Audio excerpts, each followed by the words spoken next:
muchas gracias a la organización de la jornada por invitarme, por creer que soy la persona adecuada para intentar transmitir algo de información sobre la experiencia que llevamos a cabo con diferentes equipos que venimos llevando a cabo desde hace algunas temporadas. Digo llevamos, hablo en plural porque el trabajo fundamentalmente lo desarrollo siempre he trabajado de la mano de Fernando Barreto, la persona que cuenta conmigo y que confía en mí para trabajar físicamente con su equipo, y creo que es de justicia que se sepa y que aparezca, porque tengo mucha suerte de poder trabajar con él, ya que siempre el planteamiento a la hora de preparar, de planificar y de programar siempre empieza con mi trabajo. Él me da, trabaja el programa en blanco, me da la tabla en blanco, me dice rellena lo que necesite y yo adaptaré el trabajo técnico-táctico a lo que tú propongas. Y eso no es nada fácil de encontrar, esa confianza y el poder trabajar con esa libertad. Entonces, por eso quería hacer también ese reconocimiento. Va, Fernando. Hoy vengo a hablaros del trabajo de resistencia específica, también por cambiar un poco. Normalmente siempre estamos muy preocupados del trabajo de fuerza, de cómo plantear los trabajos, de cómo hacer que nuestros jugadores lancen más fuerte, corran más rápido, y quizás se nos olvida en muchísimas ocasiones que para poder lanzar más fuerte o poder correr más rápido necesitamos tener un sustento energético que permita todo ese tipo de acciones. Entonces, por cambiar un poco, hoy vengo a hablar del entrenamiento de resistencia específica y cómo optimizar el rendimiento en balonmano utilizando el entrenamiento. Aunque, como he empezado diciendo, esto viene de la experiencia personal y del trabajo de muchas temporadas, por supuesto, y en un lugar como este, en el Estándar del Deporte, en el que muchas veces me ha tocado estar ahí, y voy aquí arriba, no sé si aguantaré mucho, probablemente me baje.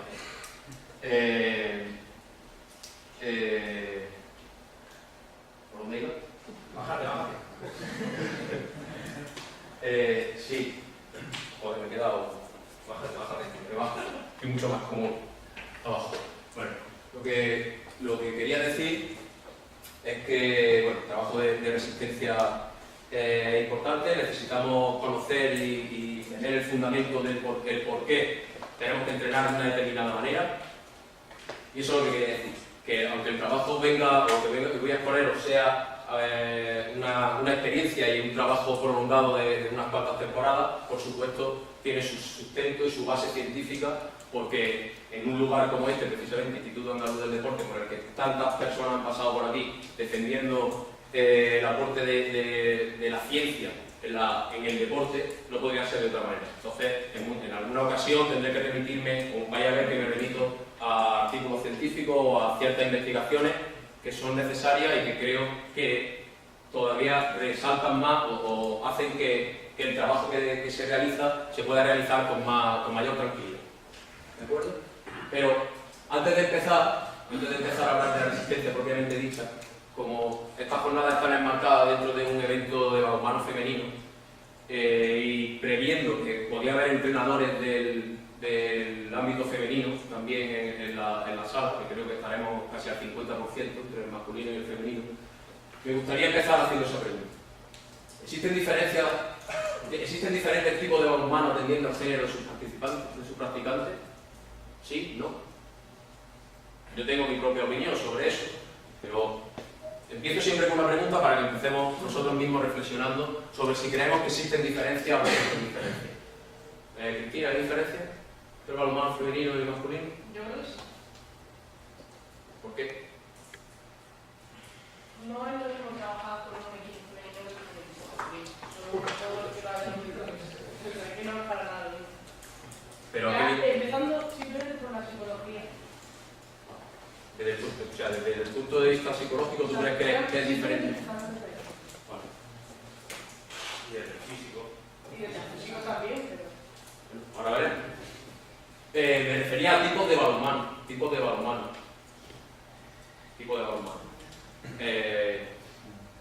Chema, ¿qué? ¿Hay diferentes tipos de balonmano en función del género?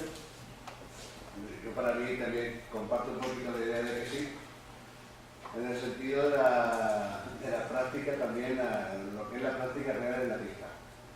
No es lo mismo, yo siempre lo he dicho, el chico va a entrenar y no lleva en su cabeza otras cosas. La chica es capaz de contarle a su compañero lo que ha hecho esta mañana, lo que ha hecho el mediodía, lo que va a hacer mañana. Las rebajas que están en el sitio son muy distintas de esas. Eso por un lado. Hablo por experiencia por ahí. Sí, ¿no? Por eso te preguntaba. Con el balonmano femenino. Y también te digo otra cosa, a la hora de entrega, la chica se entrega más que el chico. En mi opinión. He estado por las dos partes, mucho más para la parte femenina, lógicamente, pero creo que la entrega de la chica en tanto a lo que es la competición en sí, la cosa canuta.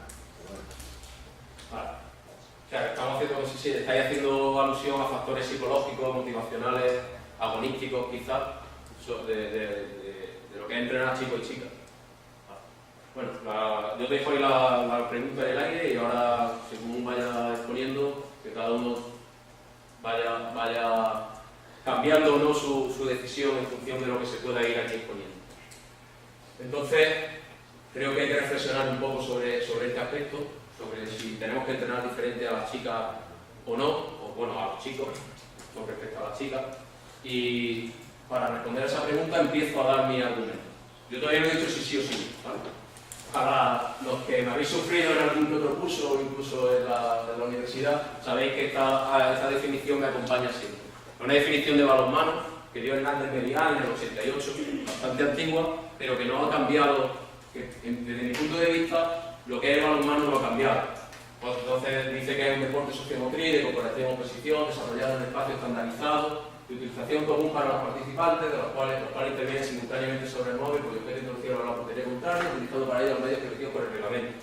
¿Vale? La leo porque no me la sé de memoria y tampoco creo que sea necesario. Lo que sí que es verdad que es una definición que habla, no habla exactamente de balonmano, se podría aplicar, no sé, se podría aplicar a otros deportes, porque a ver, lo que a nosotros nos interesa realmente es que nos dice que se interviene simultáneamente sobre el móvil y que el espacio está estandarizado de utilización común a los participantes. Es decir, que aunque yo no tenga el balón, puedo intentar recuperarlo. Eso es una cosa que sí define el balón. Eso es importante que lo tengamos en cuenta. ¿Vale?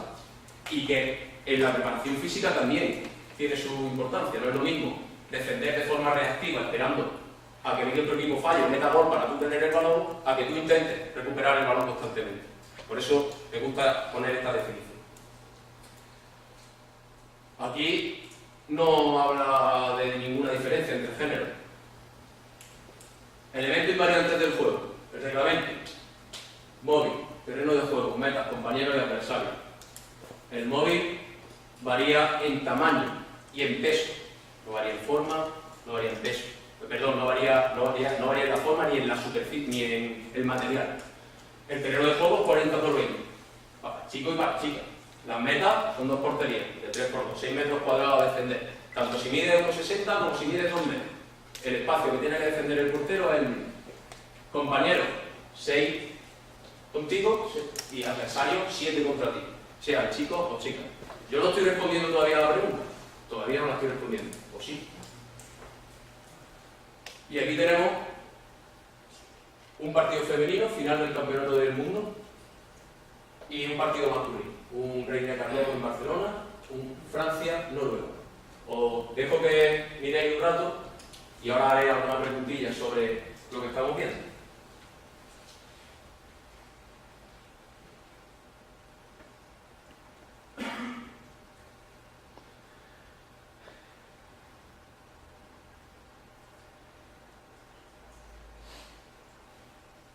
Fijaos, bueno, no han quitado el tiempo ahora, pero más o menos es el mismo tiempo de partido. Estamos dentro de los 5 últimos minutos de los 2 partidos. No está puesto por casualidad.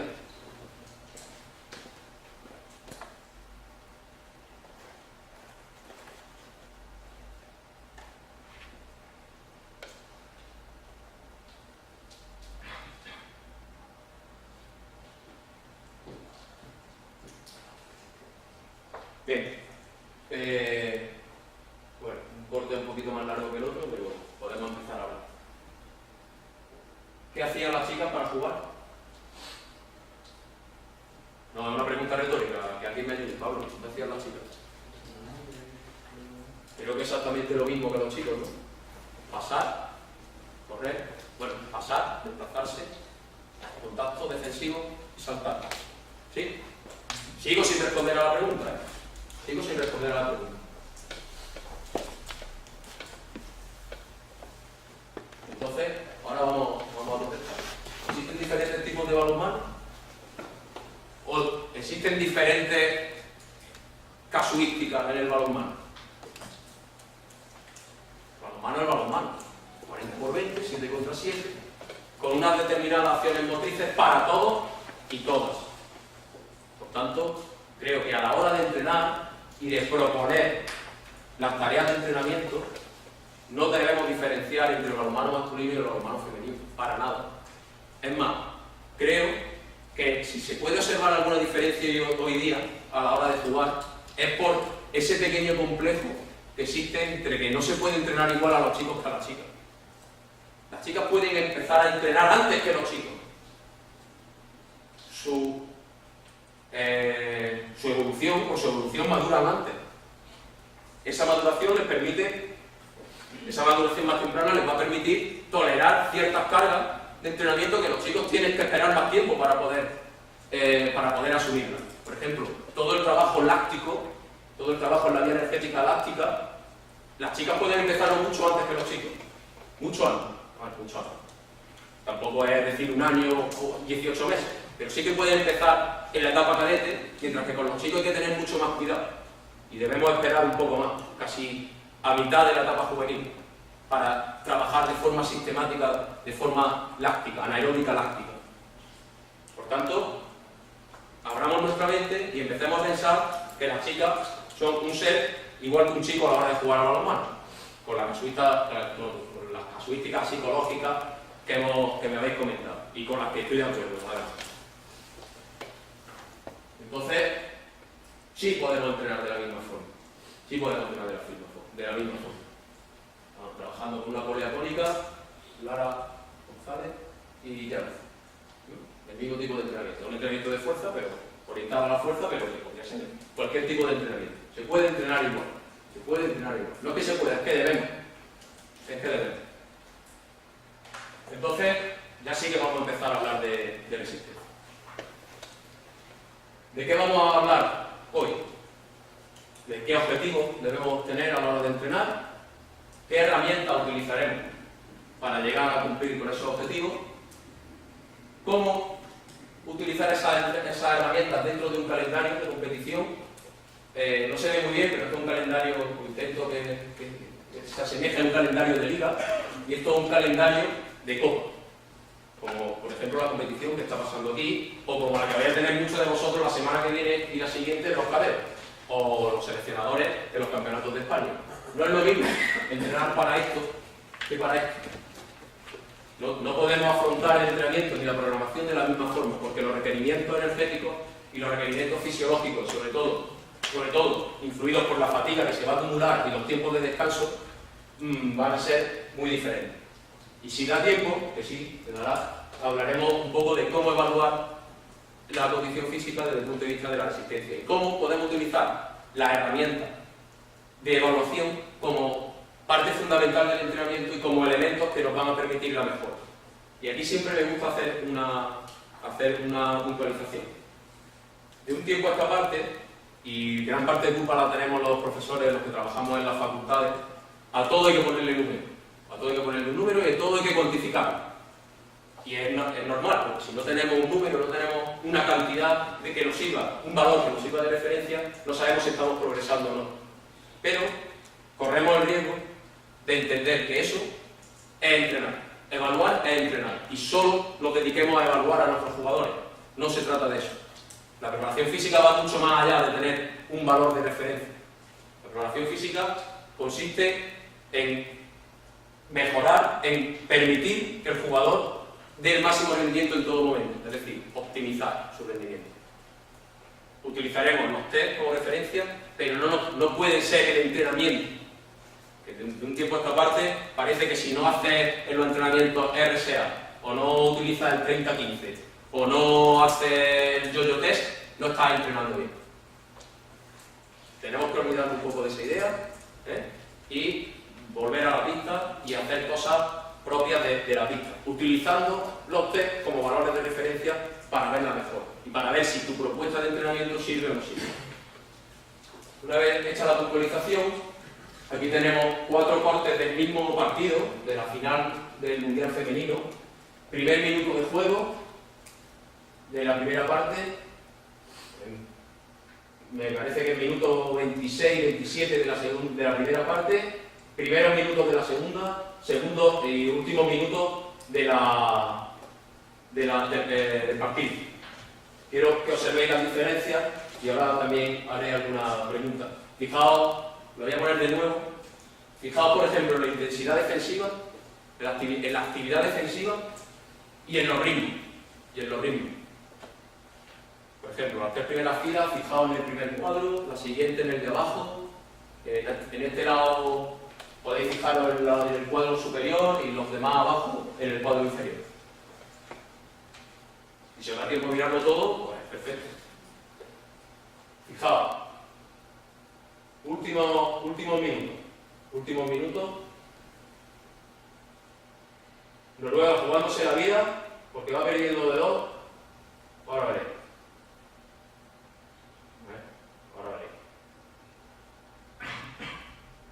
Falta el ataque.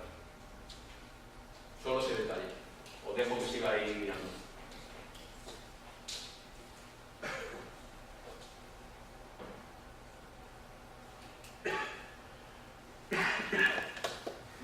Adentro, zona gris. Si hubiera aquí los árbitros, podríamos discutir con ellos bastante sobre la zona gris. Pero bueno, seguro que nos convencieron.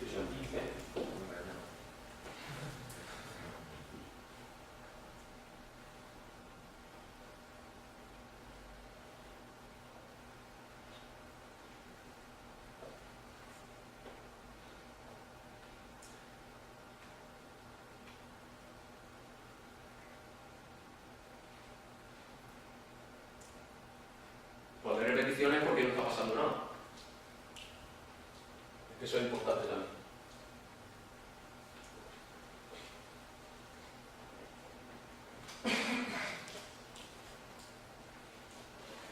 Fijaos, todos los cortes tenían aproximadamente la duración de 1 minuto de partido. Pues en ese minuto de partido, estos llevan un rato terminado y todavía están jugando. Eso es importante que lo tengamos en cuenta. El minuto de partido no es 1 minuto de estar en el campo, son muchos más, en muchas ocasiones. ¿Vale? Tengámoslo en cuenta eso también. Por ejemplo, en cuanto a la actividad defensiva, si alguien, yo como lo he preparado, lo tengo claro. No sé si en tan poco tiempo ha dado tiempo o habéis podido apreciar. La actividad defensiva de Francia, ¿cómo es? Los habéis mirado, por ejemplo, el primer cuadro, la actividad defensiva del equipo francés, ¿os habéis fijado? Bastante intensa. ¿Qué pasaba cuando hacían la transición? Pasaban la fase transitoria de contraataque, ¿cómo era? Rápida o lenta. Bastante rápida. Y si no terminaban, paraban. Y descansaban de la actividad defensiva. ¿Vale? Por tanto, eso no es lo mismo que hemos visto en el último de los cuadros, que en Noruega se va jugando la vida y tiene que atacar rápido. Tiene que defender intensamente para que no le metan gol y aparte atacar muy rápido. Ahí no hay tiempo de descanso. Eso tengámoslo en cuenta. Tengamos en cuenta los ritmos de juego, porque el ritmo de juego que tú eliges para tu equipo lo tienes que trabajar. Eso se entrena, el ritmo de juego. Y eso hace clara referencia al entrenamiento de resistencia. ¿Qué más cosas? Resultado, 22-20. ¿Habrá mucho o poco ataque? ¿Habrá habido mucho o poco?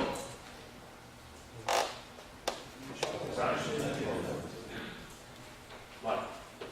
Esa puede ser una opción, que es la que no me interesa. No, normalmente si hay menos goles es porque los ritmos de juego son más bajos. ¿Vale? Sin embargo, ahora vamos a ver otros 2 cortes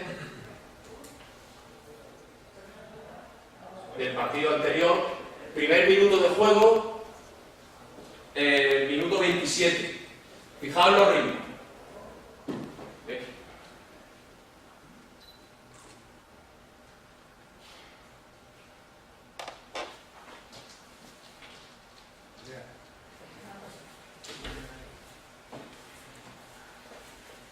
en el primer minuto de juego el ritmo es mucho más lento que al final. Mucho más lento que al final. Eso también lo tenemos que tener en cuenta a la hora de entrenar. Tenemos que tener claro que nuestros jugadores en los últimos minutos posiblemente es donde tienen que ganar el partido. Con lo cual, el entrenamiento de resistencia tiene que estar orientado a la tolerancia de la fatiga. Y eso se puede entrenar. A ver, aquí, en este partido, se aprecia mucho mayor ritmo de juego que en el partido femenino. Entonces, desde un punto de vista ventajista, a favor del masculino podríamos decir, claro que son tíos. Los tíos son más fuertes, corren más. ¿Sí? Podría ser una razón. Pero podemos pensar otra. Podemos pensar porque el ritmo de juego de la final ha sido más lento. Y no porque sean mujeres. Olvidémonos del género. ¿Por qué el ritmo de juego en las finales puede que sea mucho, esté siendo más lento? Por la cantidad de partidos. Yo lo he dicho. Por la cantidad de partidos. Este posiblemente sea el octavo partido en 10 días o en 12 días. Sin embargo, aquí es el segundo partido o el primer partido de la semana, con plantillas de 16 jugadores o 18 jugadores. Con lo cual es normal que el ritmo aquí sea más alto, porque la fatiga acumulada es mucho menor. Por supuesto también tiene que ver la procedencia del partido. El factor psicológico, por supuesto que tendrá que ver. ¿Vale? Entonces, tengamos en cuenta eso también. ¿A qué tipo de competición me voy a enfrentar? Eso es importante que lo tengamos muy en cuenta. Bueno, y una vez hecho este montón de apreciaciones sobre aspectos que tenemos que tener en cuenta a la hora de programar nuestro entrenamiento, sobre todo también teniendo en cuenta el modelo de juego, yo no es por ser corporativista, pero defiendo al 100% y a ultranza que el preparador físico de un equipo de balonmano tiene que ser de balonmano. Y si es entrenador de balonmano, mejor. Porque va a entender perfectamente cuando su primer entrenador, su jefe, le diga cómo quiere que juegue su equipo. Y va a poder adaptar mucho mejor los entrenamientos al modelo de juego que va a proponer el jefe del staff, ¿no? El jefe, el entrenador principal. Entonces, teniendo en cuenta tipo de campeonato en el que voy a jugar, modelo de juego que quiero desarrollar con mi equipo y los jugadores que tengo, ¿vale? Eso lo tengo que plasmar en un papel y ahora programar y tener claro cómo tengo que entrenar. Pues eso es lo que vamos a intentar ver a partir de este momento. ¿Cómo tengo que entrenar? Pues un poco unas apreciaciones más, una definición de balonmano, definición funcional, es decir, de cómo es el funcionamiento que proponía Jordi Álvaro en el 92, y nos dice, esto lo hemos visto en el vídeo, deporte en el que los jugadores realizan una actividad motora compleja y adaptativa en la que se alternan de forma aleatoria periodos variables de trabajo y pausa. Eso es lo realmente difícil en el balonmano. No que haya periodos de trabajo y pausa, eso es lógico, es normal que lo haya. El problema es que se van alternando de forma aleatoria. Es decir, que un mismo jugador puede estar a una máxima intensidad durante 15 segundos y luego 3 minutos sin hacer nada. Pero también puede tener 4 acciones en 10 segundos de 1,5 segundos de máxima intensidad. Y eso también provoca fatiga. Todos esos aspectos tenemos que tenerlos en cuenta a la hora de entrenar. Y eso es lo realmente difícil a la hora de programar. Y no solo por lo que el balonmano da, sino porque cada jugador es diferente. Si nosotros tenemos 16 jugadores en plantilla, tenemos que hacer 16 programaciones diferentes. Es verdad que habrá jugadores que coincidan por sus características. Por ejemplo, los extremos suelen ser más pequeños y más rápidos que un primera línea. Bueno, pues ellos pueden tener ciertos aspectos del entrenamiento en los que pueden ser comunes y que pueden coincidir en la programación. Pero no podemos entrenar, o no deberíamos entrenar igual a un pivote que a un extremo, porque los requerimientos fisiológicos a nivel general de los humanos son los mismos. Lo que le va a solicitar el partido y la competición no es lo mismo. Y no es lo mismo que el pivote solo ataque a que ataque y defienda. No es lo mismo. Y no es lo mismo que el extremo defienda de exterior o defienda de avanzado. Tengamos en cuenta todos esos aspectos a la hora de entrenar. Los que hemos estado, bueno, vosotros que habéis estado, que yo he estado trabajando con vosotros en Puente Genil, podéis pensar, joder, pues no lo hacíamos, eso no lo hacíamos, claro. Eso sería lo ideal. También sería ideal que el jugador que llega el sábado solo juega 5 minutos o menos de 10 minutos, el domingo entrenara. Pero ¿cómo hacemos eso hoy en día con el nivel de profesionalismo que tenemos? Al final, el jugador que menos va jugando no acumula fatiga. Y el jugador que va jugando va acumulando fatiga no solo por el juego, sino por golpes, fatiga psicológica. Y ese aspecto no se tiene en cuenta nunca a la hora de entrenar. Y deberíamos también contemplarlo. Lo que pasa es que, claro, ¿cómo le dices a una persona, con el nivel de profesionalismo que tenemos hoy en día, tanto para entrenadores como para jugadores, que el domingo a las 10 hay que entrenar? Bastante complicado, pero eso sería lo ideal. En otros deportes lo tienen muy claro, pero claro, se lo pueden permitir, ¿no? A nivel económico no hay mucha diferencia y eso también influye en el trabajo de entrenamiento. Resumiendo, las acciones relevantes en balonmano son de alta intensidad y corta duración. Ahora voy a poner una referencia de cómo son de cortas. Yo creo que ni nos lo imaginamos, cómo son de corta y el porcentaje de tiempo que se pasa a alta intensidad en balonmano. Ni lo imaginamos. Los componentes funcionales, por tanto, son acciones de alta intensidad y conductas de soporte o de conexión entre la actividad de alta intensidad, y actividad de alta intensidad. Y esas son de pausa o actividad ligera. Y ahí es donde nosotros tenemos que incidir en nuestro entrenamiento, porque son los que en estos periodos son en los que el jugador recupera para la siguiente acción de alta intensidad. Entonces, como decía, bueno, si nos fijamos en el análisis de la existencia del deporte, del balonmano, podemos abordarlo desde tres grandes aspectos, desde tres puntos importantes. Desde el análisis motor, análisis energético y competición y el estudio de las características de los deportistas. Normalmente hay unos perfiles establecidos para los jugadores, perfiles antropométricos, perfiles de fuerza, perfiles referentes al consumo máximo de oxígeno, referentes a la composición corporal, y se supone que los jugadores que llegan a la élite, que llegan más arriba, están dentro de esos parámetros que son generalizados. Por eso cuando uno ve a un jugador un poco diferente, un central de 1,80, Findry, pues se alegra, ¿no? De ver jugadores que son tipo bomba, que no es un jugador muy grande, o por ejemplo los jugadores que nosotros con los que trabajamos en Arabia, que son jugadores bastante pequeñitos, se salen un poco del canon del alto nivel, pero son jugadores que sí que tienen un buen nivel de juego. Bien, el análisis motor está claro. En balonmano hay desplazamiento, hay salto, hay lanzamiento y hay contacto. En función del puesto específico, habrá más de uno o de otro. Y aquí, aunque no tenga que ver con la resistencia, siempre hago una apreciación y no voy a meterme mucho en ello, pero tengámoslo en cuenta como entrenadores. Los contactos. Entonces, nosotros podemos pensar que un extremo, como juega allí, lo único que tiene que hacer es recibir el balón y meterla con el espacio que tenga, ¿no? Ese es el trabajo del extremo. Pero es que el extremo tiene que defender. O hacemos un cambio de ataque-defensa. Desperdiciamos un cambio de ataque-defensa con un extremo exterior. Los contactos en los exteriores son puntos débiles o puntos débiles de los equipos en defensa y puntos fuertes para los otros. Tú tienes un exterior que pesa 75 kilos, en cuanto le pongan al pivote de 110, lo va a estar pasando mal.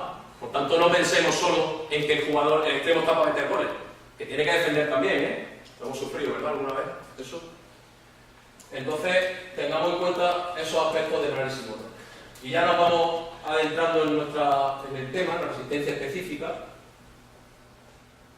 Con la resistencia específica, lo que tenemos que conseguir es un aporte energético adecuado para que el jugador tenga una disponibilidad motora adecuada.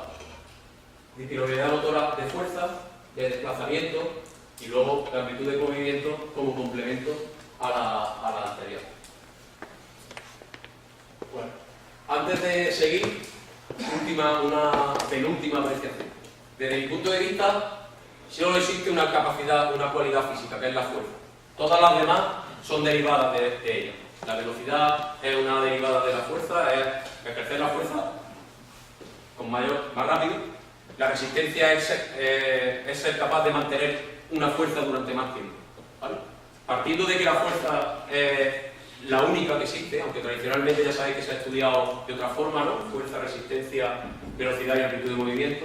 Bueno, son historias que creo que se van superando.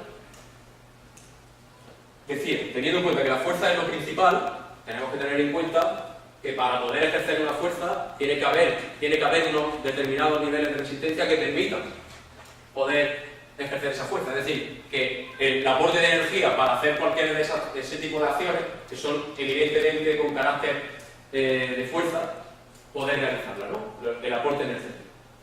Aquí os muestro una revisión de estos autores franceses sobre las demandas del juego en jugadores de élite. Está en masculino y también ahora haré alguna referencia a balonmano femenino. Bueno, pues ¿cuánto se desplazan los jugadores durante un partido? No más de 4.000 metros. Ya tenemos un primer elemento de referencia a la hora de entrenar. ¿Para qué queremos hacer entrenamientos superiores a esos metros recorridos? Si luego eso el balonmano no lo solicita. Esto no significa que alguna vez no haya que hacer 5.000 metros, 6.000 metros, haya que entrenar por encima. Pero por sistema entrenar por encima parece que no es lo más adecuado. El 50% del tiempo lo pasan los jugadores andando o trotando. 50% del tiempo andando o trotando.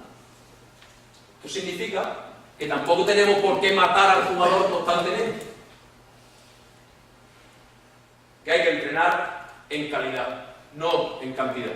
La cantidad la justa y la calidad superior. Siempre, siempre. Otro dato importante. Intensidades, o sea, distancia recorrida, porcentaje de tiempo en sprint, alrededor de un 1%. ¿Y cuántas veces hemos llegado y hemos dicho, el sábado perdimos, se van a enterar el lunes? 30 series de contraataque.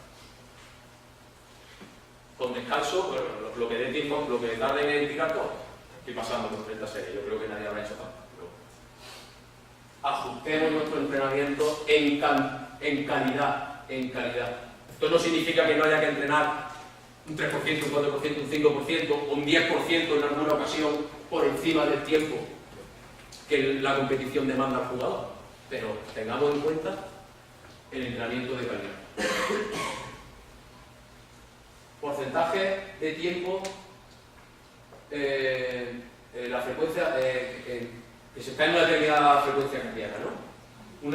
En un porcentaje de frecuencia cardíaca en un determinado porcentaje de tiempo.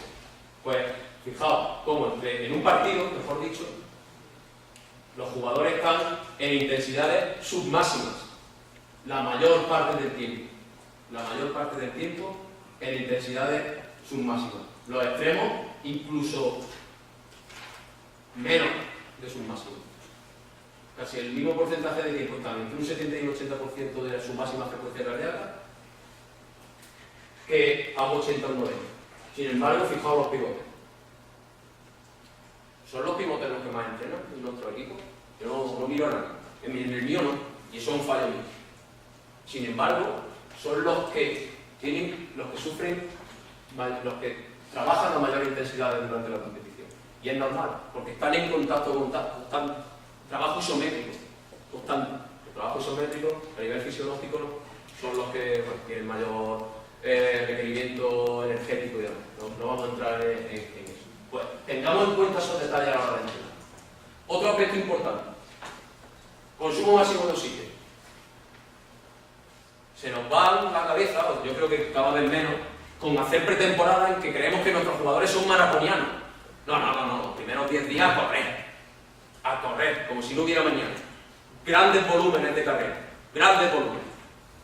Y si nos vamos a la evidencia científica, nos dice, NH son jugadores de categoría nacional y H jugadores de categoría internacional, de balonmano. ST, sprinter, ET, corredores de larga distancia, y UT, individuos no entrenados. Fijaos los valores de consumo máximo de oxígeno. Esos valores de los jugadores de balonmano están mucho más próximos a los valores de un sprinter que a los valores de un corredor de resistencia de larga duración.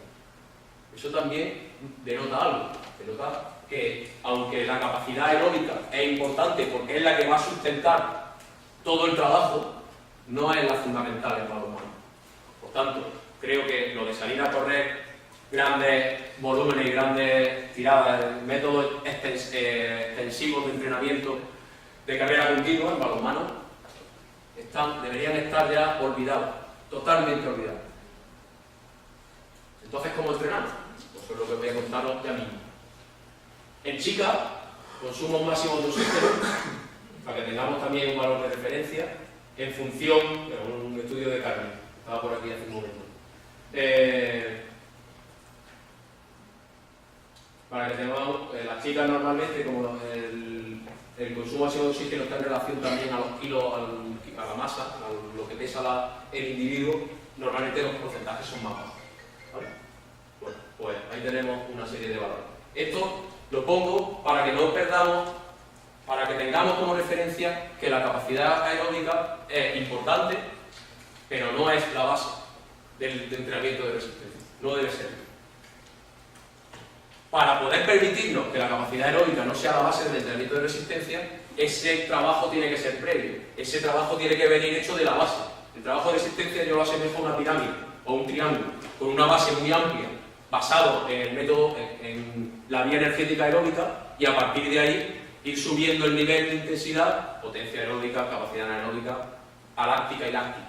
¿Vale? Y a medida que vamos subiendo en la etapa de formación, vamos mejorando la calidad del entrenamiento. Porque en cantidad, por salir a correr, podemos correr todo lo que queramos, pero eso de verdad va a tener influencia en el deporte. Otro aspecto a tener en cuenta: no es lo mismo entrenar a un equipo profesional que a un equipo de primera nacional. Mis jugadores, yo estoy entrenando a un equipo de primera también, van a terminar la semana que viene, abril, y seguramente hasta agosto no vuelvan a entrenar y no hagan nada. A lo mejor en la pretemporada sí que tengo que dedicar cierto tiempo al trabajo de capacidad aeróbica, porque esa base del triángulo no está lo suficientemente desarrollada. Lo que no significa que los vaya a matar a correr, lo que no significa que los vaya a sacar 40 minutos a correr, ni 45, ni vaya a hacer fallo. No tiene sentido, no tiene sentido. Y ahora iremos explicando cómo podemos arreglar eso. Igual que he dicho un equipo senior, digo un equipo juvenil. Pero si hablamos de cadetes, está claro que es el momento del trabajo aeróbico, totalmente. Pero olvidándonos ya tanto de la cantidad y centrándonos más en la calidad. Bueno, a ver si os voy contando algo. Tengo la sensación de que hasta ahora he hablado mucho y no he dicho nada. Resistencia de los objetivos. Resistencia al objetivo. Tolerar la fatiga, tanto a nivel físico como psíquico. Acelerar la recuperación. Para eso se produce durante las pausas y controlando el ritmo del juego. Y mantener el nivel óptimo de entrenamiento para tomar buenas decisiones y para que la ejecución técnica sea la adecuada. Recordad la falta en ataque que ha hecho la jugadora noruega, quedando 2 minutos para terminar el partido jugándose la vida. La toma de decisión no es la adecuada. Hubiera sido 7 metros, pero no lo quitaron. Ese es el problema, otro de nuestros grandes problemas. Dependemos de lo que quieran pitar esos señores tan simpáticos y señoras tan simpáticas del siglo. ¿Vale? Entonces, tengamos en cuenta esto durante el partido y a lo largo de la competición. Aquí también me gusta hacer siempre una apreciación, lo de mantener el nivel óptimo de entrenamiento. Porque desde mi perspectiva, mantener el nivel óptimo de entrenamiento en un determinado momento es que el jugador no empeore. Su límite de mejora, su capacidad de mejora es tan pequeña en un determinado momento de la temporada o incluso de su vida, que con que no empeore estamos optimizando su entrenamiento. Porque quizá intentar que mejore, que llegue a su límite, que ya está muy próximo, significa que no lo hagamos, que nos lesionamos. No que se lesione, que lo lesionamos. Es que esa responsabilidad es nuestra, como entrenadores y como operadores físicos. Cuidar a nuestro jugador y tener su salud como elemento fundamental de la relación es fundamental. Es principal, desde mi punto de vista. Entonces, llega un momento en que optimizar es no empeorar. Bueno, entonces a la hora de entrenar, nosotros cuando propongamos las tareas de entrenamiento, esas tareas van a tener dos efectos principalmente. Pueden incidir en 2 sistemas principalmente, y lo voy a resumir mucho. Uno, a nivel periférico, a nivel muscular, y otro, a nivel central. Todo lo referido al sistema cardiovascular, cardiorrespiratorio y todo lo referido a lo que pasa dentro del músculo para la obtención de energía. Pues nosotros a la hora de entrenar incidiremos sobre esas dos cosas, sobre una, sobre la otra o sobre las dos. Tengamos en cuenta que si incidimos sobre las dos, la posibilidad de mejora no es tan amplia como si solo incidimos en una. Entonces habrá momentos de la temporada que tendremos que tener las dos cosas en cuenta y otros momentos de la temporada en que habrá que centrarse fundamentalmente en una de las dos, de la temporada o de lo que estemos preparando, porque si es un campeonato corto, un campeonato del mundo, un campeonato de selecciones, un Cadeva, esta parte tenía que venir hecha ya de casa. Y centrarnos fundamentalmente en esta, que va a ser la que el jugador necesita para recuperarse entre partidos y en las micropausas que se dan durante el partido. ¿Y cómo hacemos eso? Bueno, pues tiramos de vía energética. Para asegurar el aporte energético en acciones relevantes, habrá que entrenar la capacidad anaeróbica láctica, es decir, acciones que tienen una duración inferior a 3 segundos. El problema es que no solo hace una el jugador, hace una, pero sin saber cuándo va a tener que repetirlo. Por tanto, entrenemos para asegurar ese aporte energético. Y luego, la recuperación entre acciones relevantes, el aporte durante el partido y la recuperación total tienen que ver con la resistencia anaeróbica láctica y la potencia aeróbica. ¿Vale? La potencia aeróbica estaría entre medias de factores centrales y factores periféricos. Sin embargo, todo lo referido a todo lo anaeróbico, estoy resumiendo mucho y así dicho a muy grosso modo, ¿vale? Lo anaeróbico haría más referencia solo a aspectos periféricos, a lo que pasa dentro del mismo. Los dos términos, por aclarar, tenemos el término capacidad y el término potencia. El término capacidad hace referencia a toda la energía que tenemos disponible, sin tener que tirar del tiempo. Y cuando hablamos de potencia es la energía que gastamos por unidad de tiempo. Entonces, tenemos que desarrollar en nuestros jugadores las dos vías. Tener mucha energía para poder estar mucho tiempo haciendo acciones y luego que sean capaces de, en el momento adecuado, de dedicar la energía justa a esa acción. Y ahora podría estar pensando, bueno, vale, muy bien, todo esto está muy bien. Cuéntanos cómo. Cuéntanos cómo. ¿Por qué? Bueno, pues eso va. ¿Cómo entrenar? Podemos plantear el entrenamiento con tareas específicas o tareas inespecíficas. Y aquí tenemos un cuadro de lo tradicional de cómo se entrena la resistencia. Método continuo, que desde el punto de vista del balonmano parece que no es el más interesante. Hemos visto cómo se juega, ¿no? En los diferentes cortes hemos visto que tenían diferentes duraciones, un minuto de juego tenía diferentes duraciones y pasaban diferentes cosas. Mientras más repeticiones tenía el corte, significaba que menos cosas estaban pasando en el juego, es decir, que incluso no se podía estar jugando, podían estar parados, el tiempo muerto. En balonmano hay cambios continuos e ilimitados, eso también influye. Por tanto, parece que lo más adecuado en balonmano es la utilización del método fraccionado, interválico o de repeticiones. Yo me inclinaría más incluso por el interválico, porque las pausas no son completas. Las pausas del método interválico no son completas. Bueno, ¿vamos bien? ¿Alguien quiere ver? Sí. Si me viene bien también baja mi ritmo. Normalmente el método continuo, que es tradicional que se usa, es la manera intensiva, en aras de aumentar tu capacidad aeróbica. Bueno, se ve poco a poco que está un poco más denostado, sin embargo, creo que por otra parte tiene cosas positivas, como puede ser el hecho de incrementar la cultura del esfuerzo en el jugador. Y que sepa que es importante, eso que has dicho tú, de la capacidad aeróbica que se venga hecha de casa. Ese mantenimiento de la capacidad aeróbica es importante que el jugador se cuide y que tenga una propia cultura, y por eso creo que es interesante utilizar también el método continuo, más que variable, más que un extensivo armónico, para mantener esa base. Porque al final el jugador que dices tú que deja de jugar en abril, mayo y no vuelve a jugar hasta agosto o septiembre, tiene que cuidarse, porque cuando llegue el mes de septiembre no puede estar 4 meses parado, ¿no? Y es que esto en otros países lo tienen muy claro. O sea, un francés cuando tiene tiempo libre se va y se hace sus pesas. Su dieta junto con ellos, su carrera y tal. Y eso a nosotros nos cuesta mucho. No sé, por cuestiones culturales o por lo que sea. Totalmente. Es verdad que en todas las charlas de resistencia específica nos dicen, no, está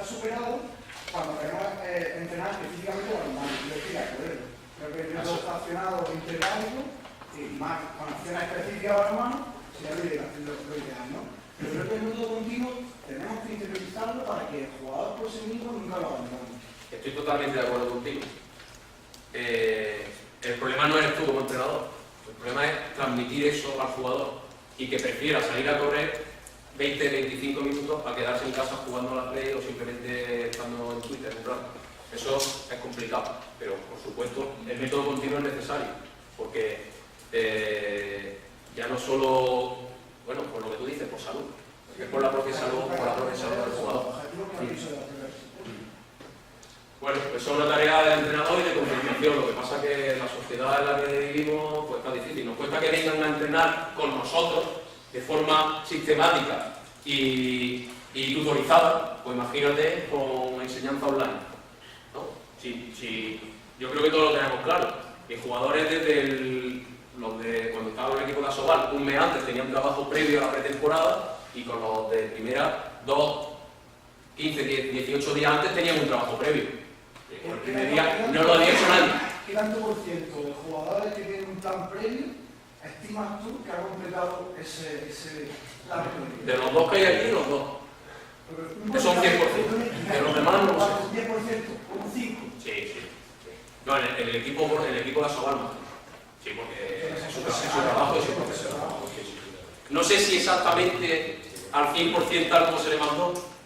Para eso tendría que ser un poco pillo y echar de mano.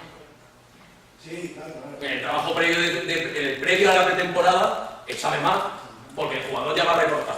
Entonces, échale un poquito y seguro que algo más sale. Pero sí, totalmente de acuerdo contigo, el método continuo es importante. Pero luego, desde el punto de vista de la sistematización del entrenamiento semanal, ¿cuántas horas de entrenamiento tenemos a la semana? Y si hablamos ya del femenino, ¿cuántas veces estáis entrenando? ¿Cuántas veces? No puedo dedicarle 25 minutos de mi tiempo a que los jugadores corran. No puedo. Es que lo necesito para hacer balón. Es que ya no digo ni para meterlo en el gimnasio, ni para hacer autocar. Es que necesito hacer balón porque no entrenamos lo suficiente. No entrenamos. Se está viendo en los niveles. Bueno, no vamos a entrar en eso, pero no me toca. ¿Vale? Bien, entonces, ahora ya sí. ¿Cómo programamos el entrenamiento? ¿Cómo programamos el entrenamiento? Pues siguiendo a Uche, está en inglés, pero es bastante fácil de seguir. Siguiendo a Uche, que nos propone 4 formas diferentes. Esto, tradicionalmente, Seirulo, en los años 80, a finales de los 80 y los 90, él proponía el entrenamiento a través del trabajo de guía energética, lo tengo muy claro, ¿no? Él sistematizaba en función de si quería entrenar la potencia aeróbica, la capacidad anaeróbica, y él daba una duración y unas determinadas características. Luego llegó Jordi Álvaro, y nos hizo una propuesta también muy interesante por bloques. Bloques largos, bloques medios y bloques cortos. En función de la duración del bloque y de la intensidad, se incidía sobre una determinada vía energética. Y están muy bien, De hecho, los tenía en la presentación puestos, pero lo he quitado porque había que resumir. Y he dejado esto porque esto no hace otra cosa que, con evidencia científica, reafirmar lo que ya nos proponía Seirulo y lo que nos propuso Álvaro en los años 90. Es decir, que aquí está recogido toda una tradición, pero encima apoyada científicamente, por lo cual da mucha más tranquilidad a la hora de trabajar. Nos encontramos 4 sesiones críticas. La primera, los juegos reducidos, que creo que es la más sencilla para todos, la más fácil de controlar relativamente y la que podemos integrar con tareas específicas de balonmano. Él nos propone hacer situaciones de juego de 3 a 4 minutos, 3 o 4 series durante 3 o 4 minutos. Una situación reducida es aquella que no tiene más de 4 jugadores. Podríamos decir que va de un 3 contra 3 a un 4 contra 4 más portero. Ahora veréis qué pasa cuando hay menos de 3 contra 3. Que no sale tan bien. Va dirigido al sistema central y al sistema periférico. Esto es entrenamiento de potencia aeróbica, porque tradicionalmente se ha llamado potencia aeróbica. Pues el trabajo de potencia aeróbica es importantísimo porque es el que luego nos va a permitir tolerar las cargas anaeróbicas. Sin trabajo de potencia aeróbica, meter cualquier tipo de carga anaeróbica no tiene mucho sentido, porque los jugadores no la van a tolerar la primera y la segunda, pero a partir de ahí están buenos. Entonces, a nivel fisiológico, por el tema de la producción de energía y de la utilización de las sustancias de desecho, la potencia aeróbica es el elemento fundamental a la hora de meter. Como luego no sé si me da tiempo de decirlo, ya os digo que, por ejemplo, cuando preparamos campeonatos cortos, nosotros, cuando hablo de nosotros, ¿sabéis? Con Fernando, jamás entrenamos de forma anaeróbica. de forma sistemática. ¿Por qué? Porque en una semana jugamos 4 partidos, en una semana, este año por ejemplo, hemos jugado 4 partidos amistosos en una semana. Jugamos martes, miércoles, viernes y sábado. La carga aeróbica ya estaba en la competición. El trabajo previo a esa semana fue de potencia aeróbica, machacando para que los jugadores pudieran tolerar esa carga aeróbica a la que iban a estar sometidos. Que luego es además la que coincide con el campeonato. Porque el campeonato, nosotros en el asiático jugamos día sí y día no. Incluso entre el final de la fase principal, de la main round, y la semifinal tuvimos 2 días. Entonces, nos dirigimos el trabajo a potencia aeróbica. Si estamos trabajando durante una liga, ya no es lo mismo. ¿Dónde estará principalmente el trabajo de potencia aeróbica? ¿Qué es trabajo entre cantidad y calidad? ¿En qué parte de la temporada? Ahí, ¿no? En la pretemporada. Bueno, vosotros lo habéis sufrido bastante, claro. Los 3 contra 3, los 4 contra 4. En pretemporada, potencia aeróbica. Para poder tolerar luego carga aeróbica con facilidad. ¿Y qué pasa? ¿Que la potencia aeróbica dura para siempre? No, la potencia aeróbica no dura para siempre. Una vez cada ciclo, los ciclos de 3, 4 semanas, no deben ser más largos, 2 semanas, dependiendo de la competición, un pequeño recuerdo. Pero con más orientación periférica que central, es decir, aumentando la intensidad, reduciendo el número de jugadores, aumentando los espacios. Por eso en pretemporada trabajábamos muchos 4 contra 4 y a partir de ahí íbamos cortando y íbamos bajando al 3 contra 3, incluso situaciones asimétricas. ¿Vale? No es lo mismo liga que un campeonato corto. Tenemos intervalos cortos. Para los intervalos cortos, este autor, Ushei, nos propone la utilización de un test que él ha validado, que es el test 30-15.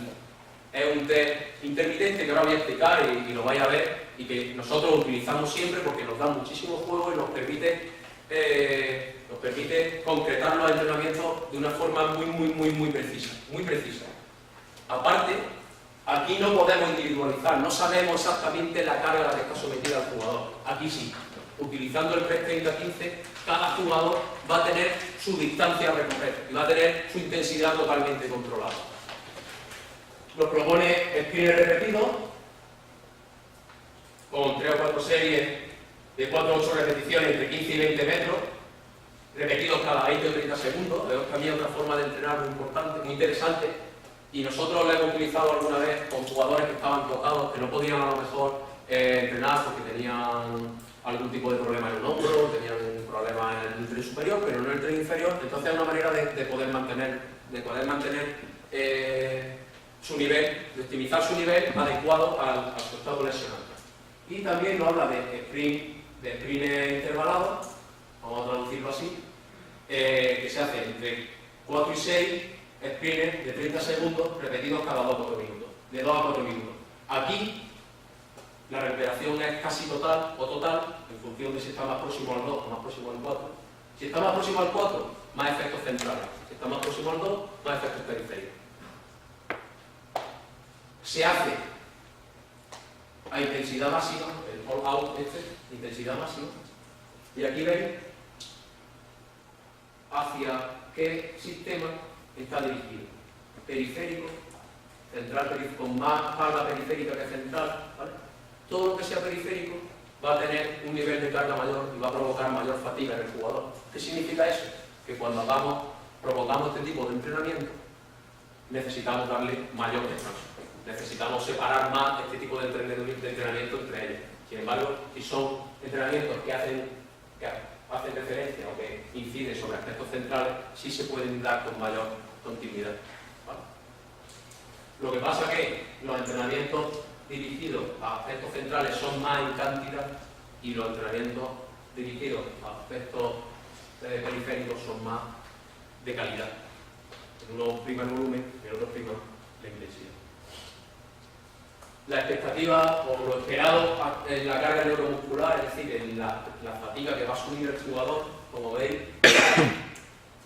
los sprints repetidos, tanto con descanso total como con descanso completo, tienen una mayor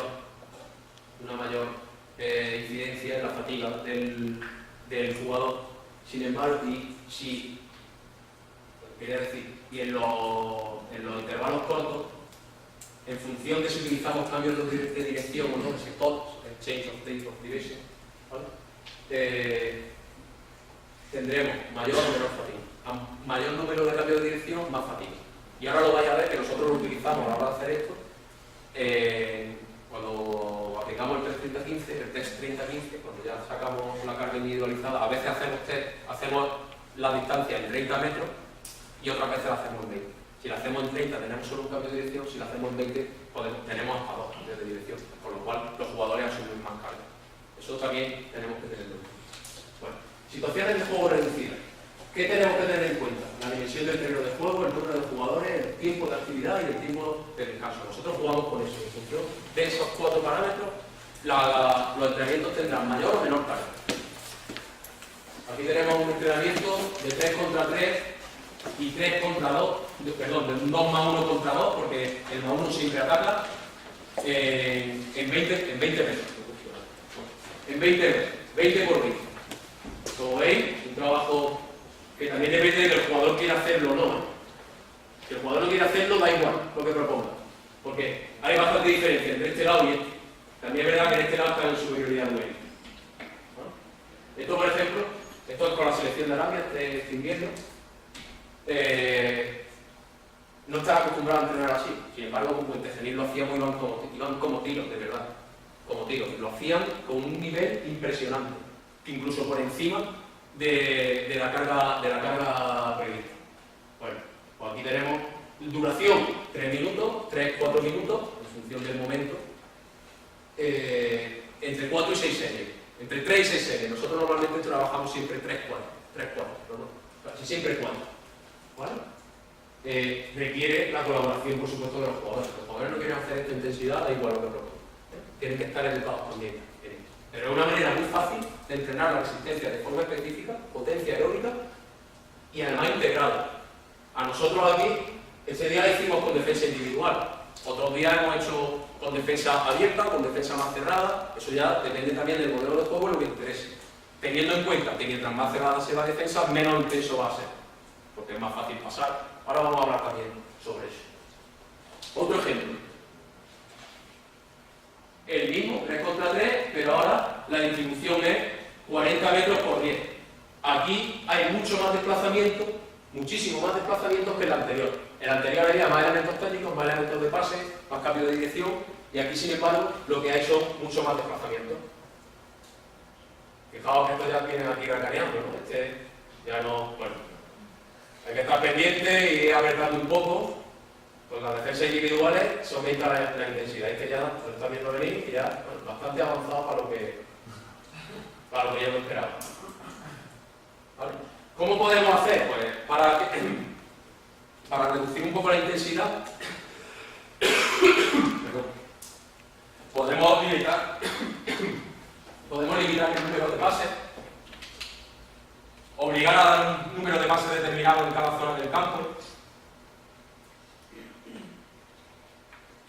Que los defensores vayan de la mano. Tenemos un montón de recursos para aumentar o disminuir la intensidad en función de lo que nos interese. Evidencia científica.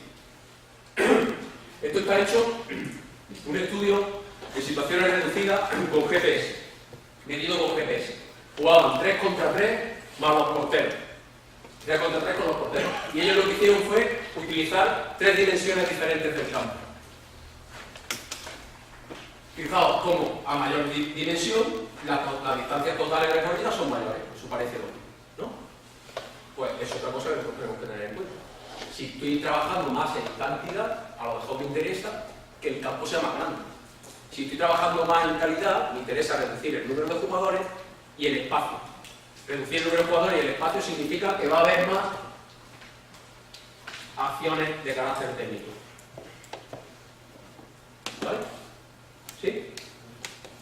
Otro aspecto interesante es las zonas de los metros que recorren en cada una de las zonas de velocidad. La zona 4 es la zona de mayor intensidad, la zona 1 la de menor. Pues, fijaos cómo con mayor distancia, con mayor dimensión del campo, perdón, lógicamente Los valores de velocidad son malos. Los metros recorridos a mayor velocidad son malos. Tengamos en cuenta eso también a la hora de entrenar y de proponer nuestras tareas. Tampoco me quiero enrollar mucho con esto, solo una referencia. El RPE es una forma de controlar la carga de entrenamiento de forma subjetiva. El jugador te dice cómo de cansado está. Hay una escala que va del 1 al 10 y otra que va del 6 al 20. Se puede utilizar cualquiera de las dos. Por ejemplo, nosotros no la utilizamos. Porque no me fío de los jugadores. No me fío de los jugadores. O de todos los jugadores. Porque nos puede pasar, como nos comentaba Roger Font, que es el preparador físico de Barcelona, que nos decía que los jugadores evaluaban en función de si se habían divertido o no. Entonces les ponían unos entrenamientos impresionantes de carga y los jugadores le daban valor 1. Porque se lo habían pasado estupendamente. Sin embargo, entrenadores con entrenamientos con carga muy baja, que eran un rollo, le daban un valor 10. Habían terminado reventados, no estaban reventados, lo que estaban era aburrido. Entonces, hay que educar muy bien a los jugadores, para poder tener esto, para poder llevarlo de forma sistemática y que ayude. Eso realmente puede significar que esté más cansado si está más aburrido. Sí, pero una cosa es la... Sí. Pero teniendo en cuenta el requerimiento fisiológico y la carga interna que propone esa tarea, no te lo puedes creer. No te lo puedes creer. Es verdad que el factor psicológico influye, pero no... Y vamos para usar uso con RP para estar medio... No me dio tanta explicación. Sí, que bueno, esto está validado científicamente. Está validado. Pero... Por ejemplo, a Curro no le puedo preguntar, no le preguntaría nunca cómo descansaba esta. Él nunca. Siempre le parece poco.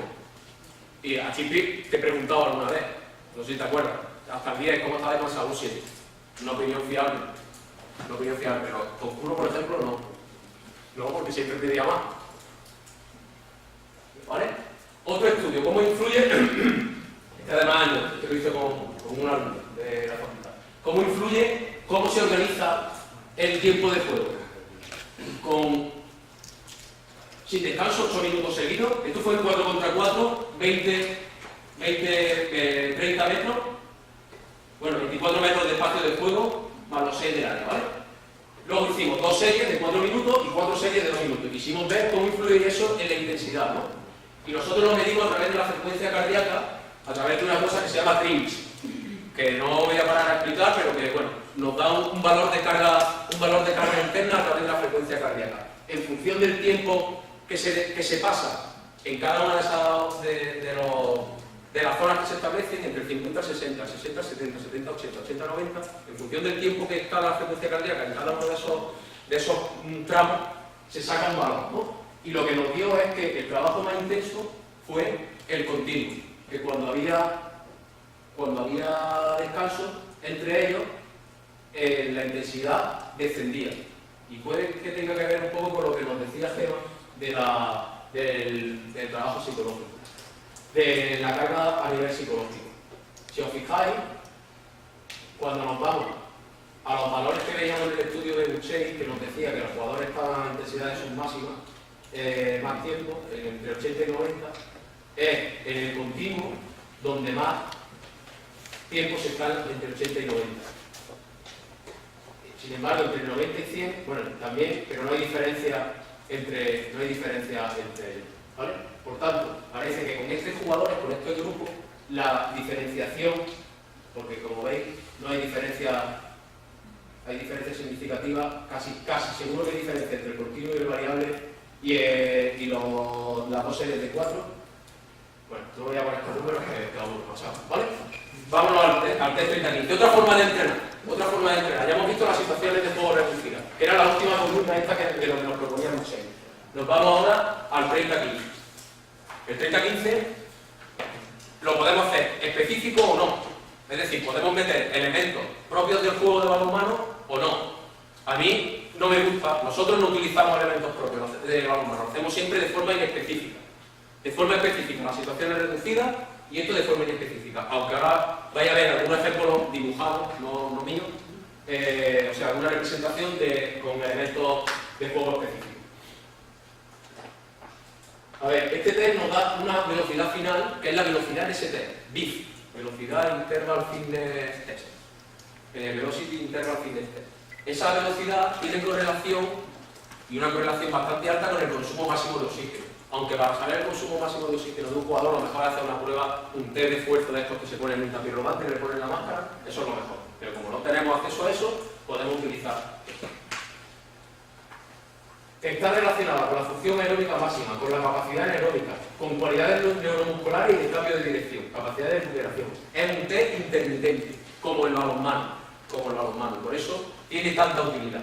Hay dos versiones, una que se hace en 40 metros y otra en 28. Nosotros utilizamos la de 40 metros. Y es muy sencillo, hay 3 líneas, los jugadores parten de una línea y están corriendo durante 30 segundos, a una determinada velocidad. El test empieza a 8 km por hora. A 8 km por hora tienen que recorrer esa distancia. Cada paso, por cada una de las líneas, está marcada por un bit. Cuando suena el bit, el jugador tiene que haber pasado por esa línea. ¿Vale? Yo creo que lo mejor es verlo.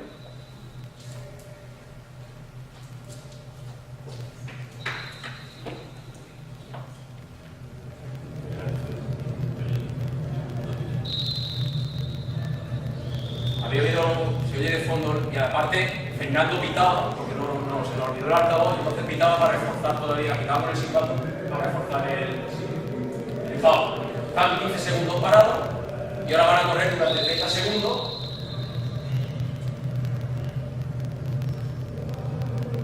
¿Han pitado o han pasado?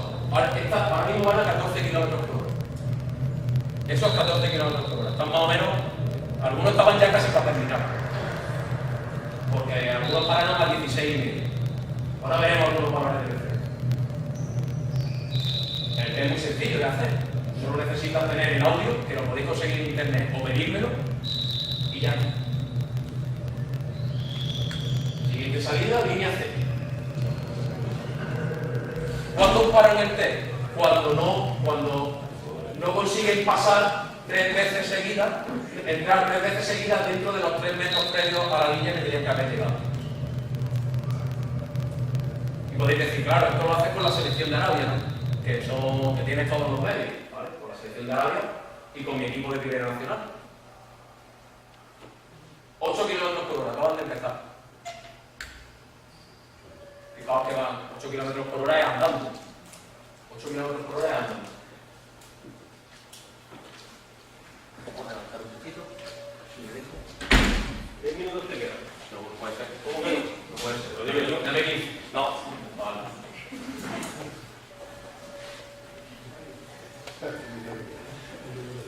A 8 km por hora, se van otra vez a la línea y así están. Y bueno, valores de referencia.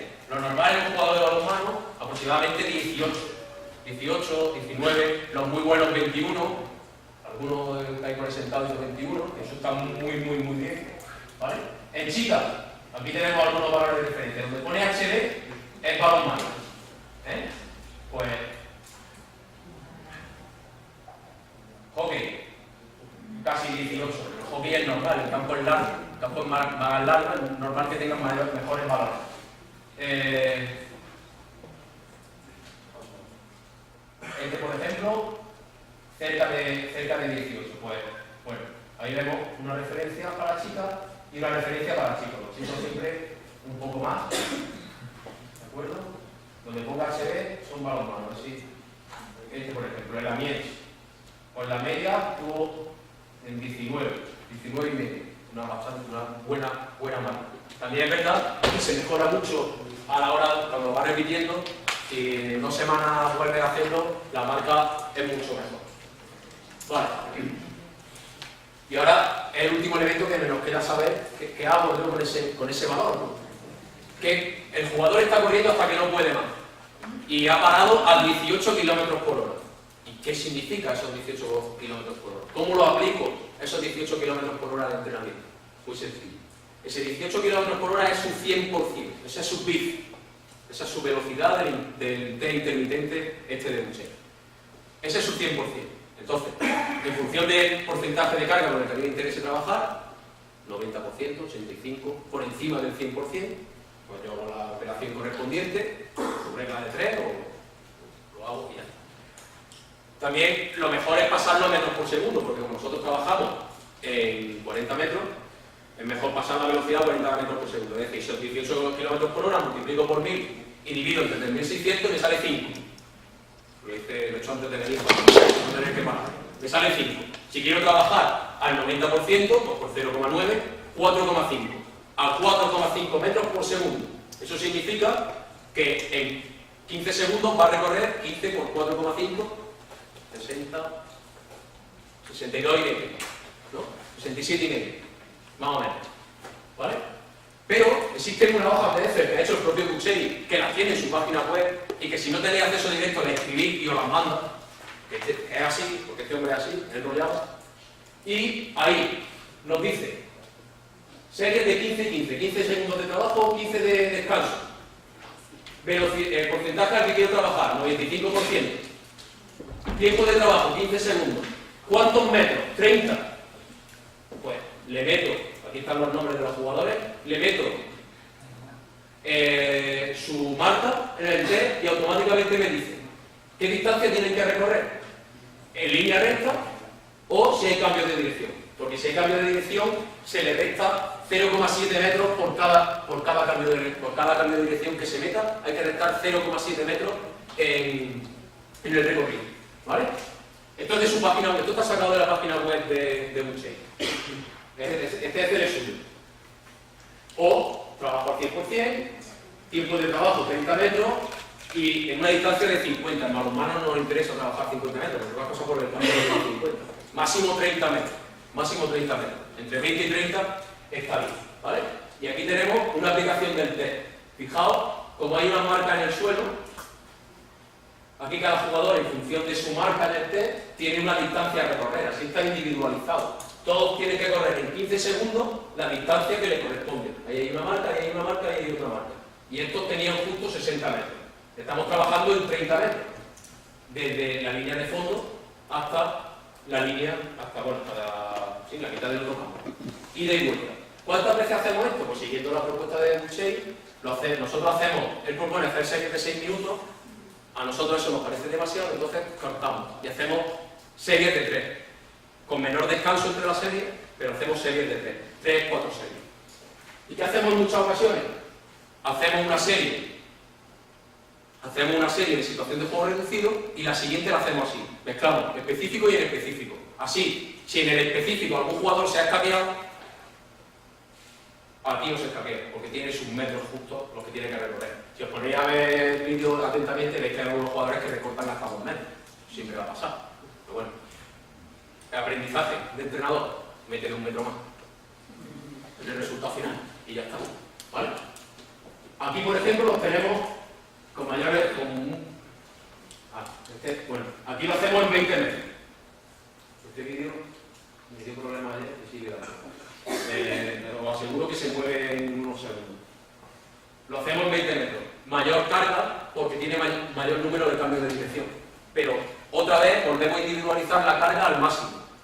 En función de si trabajamos sobre el 100% o por debajo del 90%, estamos incidiendo más en aspectos periféricos o más en aspectos centrales. Esto es con la selección de Arabia, campeonato corto, trabajo de potencia aeróbica, trabajamos al 90%. Entre periférico y central. Si quisiéramos hacer un entrenamiento todavía de mayor calidad, pues trabajaríamos más cerca del 100% o incluso por encima del 100%. Lo único que en vez de trabajar 15-15, a lo mejor trabajábamos 10-15 o 10-10. Eso también está en función de lo que interese en cada momento. A ver, esto es como todo. Que yo la primera vez que lo hice me costó un trabajo menudo. Es ponerse y hacerlo. Y cuando lo haces una vez, a lo mejor no te sale muy bien. La segunda te sale mejor, la tercera te sale mejor y a partir de la cuarta va con un tiro.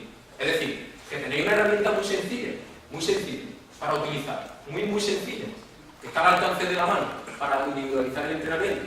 Así que os invito a que lo uséis. Y si tenéis alguna duda, contactad conmigo. Ahora si queréis os dejo el correo, os dejo el teléfono, no tengo problema en ayudar en esto, porque creo que es muy importante y que va a beneficiar en general, aquí casi todos somos andaluces, a nuestro balonmano, a nuestras selecciones y a nuestros equipos. Eso siempre interesa. Aquí una propuesta introduciendo elementos, propios del juego. Por eso, aquí con pases entre todos los jugadores, esto era el nuestro todo. contraataque, lanzamiento, contraataque, lanzamiento, contraataque, lanzamiento, salida cada 20 o 30 segundos. Lo único es que tenemos que saber cuántas veces la tiene que hacer el jugador. No es lo mismo que un pivote lo haga 5 veces, o sea, que un extremo lo haga 5 veces. A lo mejor el extremo necesita hacerlo 8 y el pivote 3. ¿Vale?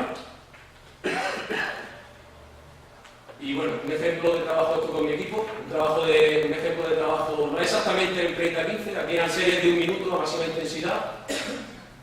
intensidad que cada uno puede dar, claro. Que cuando acabe 3 minutos las piernas.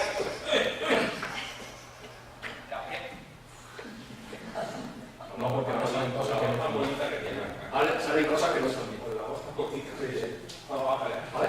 Hasta ahora son elementos específicos, estamos haciendo solo sprint. Desplazamiento y salto, pero ahora van a venir aquí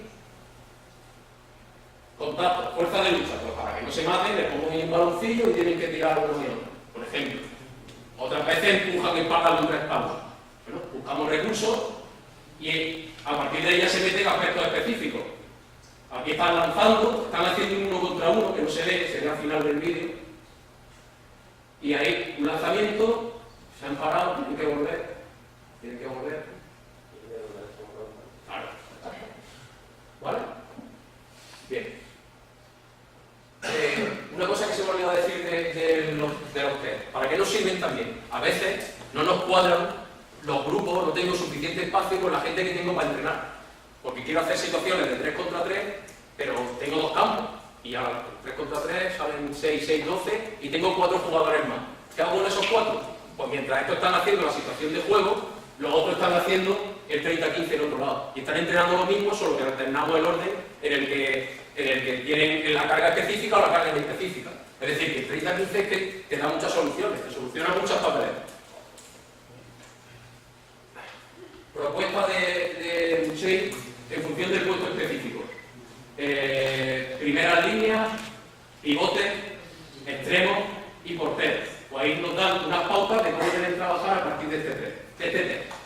30 segundos de trabajo, 30 de descanso, 20-20. Bueno, no me voy a extender mucho. Y evidencia científica, porque ya sabéis que me gusta todo fundamental. 2 grupos de jugadores, de chicos y chicas. Jugadores franceses en formación. Uno los someten a entrenamiento de situaciones de juego reducido y a otros los someten a entrenamiento de alta intensidad, a partir del 30-15. Aquí tenemos con volúmenes de entrenamiento y de trabajo muy parecidos. Y obtiene los siguientes resultados. Los que trabajaron a alta intensidad a partir del test 30-15 en negro. En blanco los que hicieron situaciones de juego reducido. Pues los que hicieron situaciones de juego reducido tuvieron mejora entre el pre-test y el post-test en 10 metros y en la capacidad de repetir sprint. Que la capacidad de repetir sprint durante la competición en mano a mano es muy importante, porque si aseguramos que el jugador puede mantener un nivel de repetición de sprint, significará que llegará al final del partido con la fatiga suficiente o con la menor cantidad de fatiga para poder mantener el nivel, su nivel de juego, el mismo que tenía al principio. Ahora voy a poner un estudio. ¿Vale? Y los que trabajaron HIIT mejoraron en el CMJ, mejoraron más que los otros en el CMJ, en el lanzamiento. No entiendo muy bien la relación por qué, porque además en el HIIT no hay lanzamiento, sin embargo la situación de juego reducido así.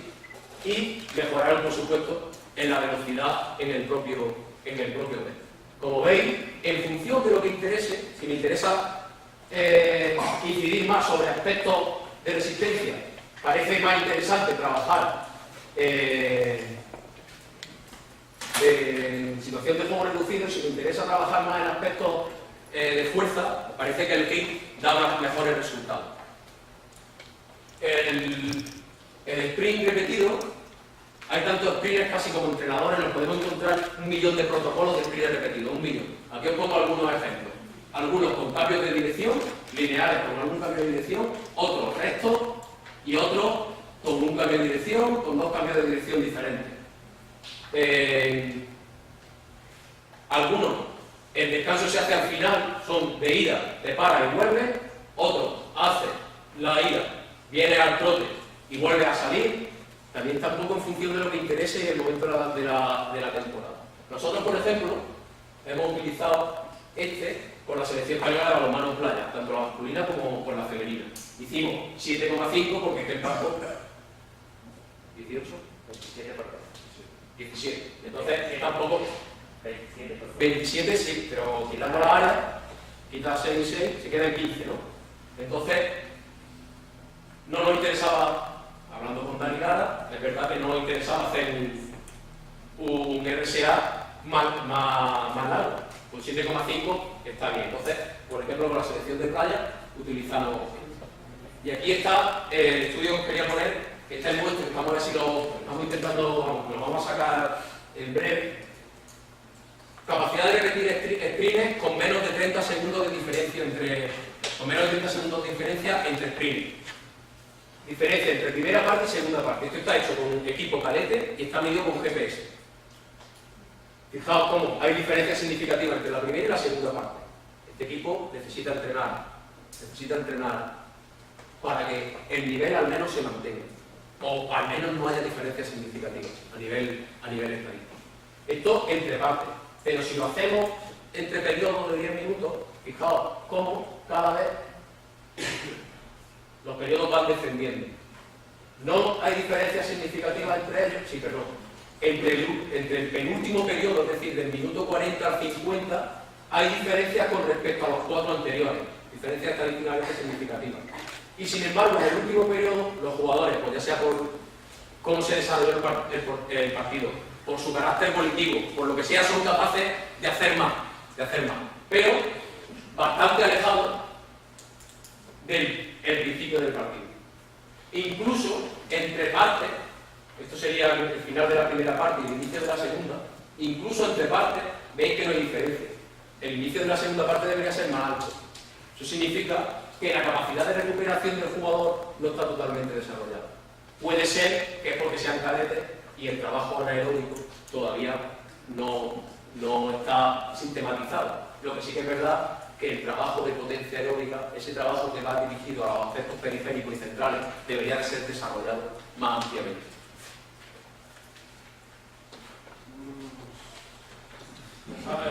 Lo último. Es una apreciación, porque suele hablar de resistencia, pero es verdad que en balonmano hablamos, tenemos que entrenar la resistencia y la fuerza. ¿Qué pasa cuando coinciden las dos en el tiempo? Entrenamiento concurrente, cuando concurren los dos entrenamientos.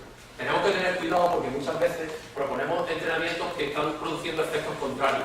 Es decir, proponemos entrenamientos en fuerza, estamos trabajando hipertrofia, pero en resistencia estamos haciendo entrenamientos que la mejora que se pretende es totalmente contraria a la que se consigue con el entrenamiento de hipertrofia. Por tanto, tengamos en cuenta que cuando propongamos entrenamiento no podemos mezclar las adaptaciones periféricas que se producen en el músculo propio del entrenamiento de hipertrofia, es decir, el aumento del tamaño de la fibra, el aumento de la sección transversal y todo lo demás que veáis, el descenso de la densidad mitocondrial. Eso es importante porque en la mitocondria es donde se utiliza el oxígeno para la obtención de energía, con lo cual no nos interesa que nuestros jugadores defiendan esa densidad, y mezclarlo con trabajo de resistencia de intensidad máxima, porque el efecto es el contrario.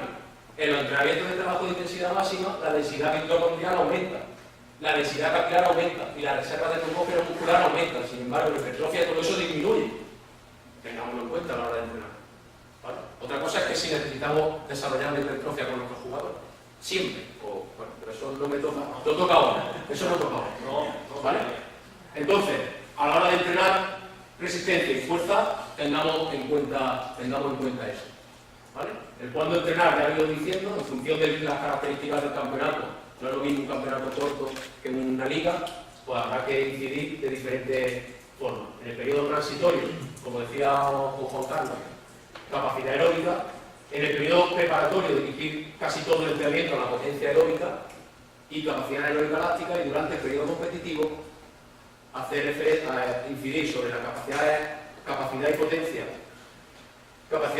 aeróbica elástica, y de vez en cuando, en cada ciclo, dejar una pequeña huella otra vez de entrenamiento de potencia. ¿De acuerdo? Ahora, como quiero que me preguntéis cosas, porque ahí es donde se aprende, incluido... ¿Tienes 5 minutos? Incluido, claro, lo que dura el vídeo, Pablo. A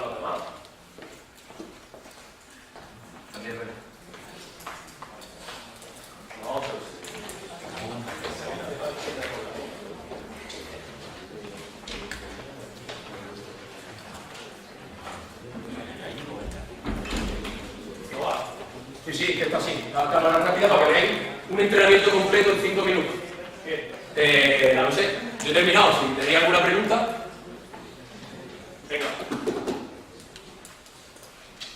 Me matáis si no me preguntáis. Sí, sí, está.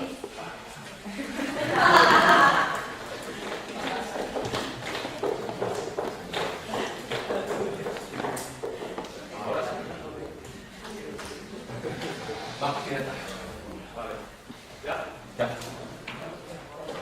¿Se ve fatal? Sí.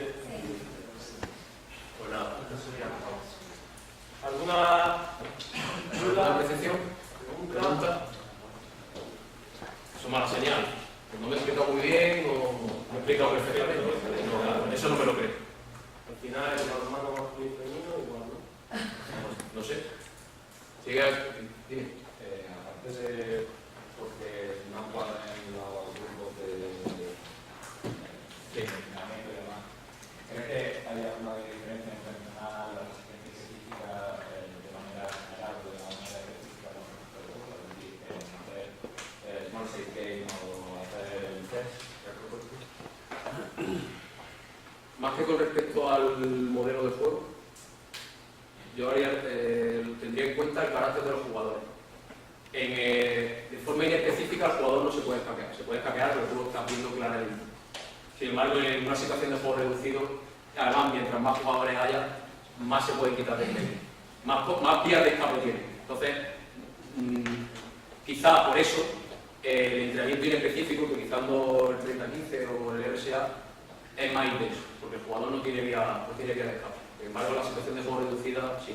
Si los jugadores están bien educados y entienden la importancia del trabajo, de ese tipo de trabajo, lo hacen perfectamente. Ya te digo, nosotros en Puente Genil, eso lo como un tiro.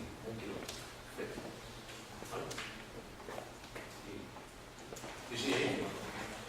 ¿Tú crees que eso se puede, depende de la situación específica, pero sí también se puede animar a la hora de que se hace más un modelo de entrenamiento o simplemente psicológicamente la persona aquí no quiere contarse? Sí, depende. Aquí todo depende. Entonces, por ejemplo, tú puedes adaptar el RSA a tu sistema defensivo. En vez de hacer un RSA lineal de 30 metros más vuelta, lo puedes hacer con constante salida y entrada y incluso metiendo algún contacto defensivo, con algún jugador que no está haciendo nada o con un balón, según uno de los entrenadores. Es decir, que se puede adaptar. La verdad que yo no me lo había planteado nunca como tú me lo estabas planteando y es un punto más a reflexionar. Tendré que darle una vuelta a eso. ¿Vale? ¿Alguna duda más? Sí. ¿No? ¿Qué le queda al vídeo? Nada, no, si no se ve. Pues entonces, hacemos un descanso de media horita, como habíamos previsto. A las 12 nos vemos aquí, si ya un poquito antes de las 12. Y ya del tirón tenemos a Vicente Álamo y a Carlos Fidel.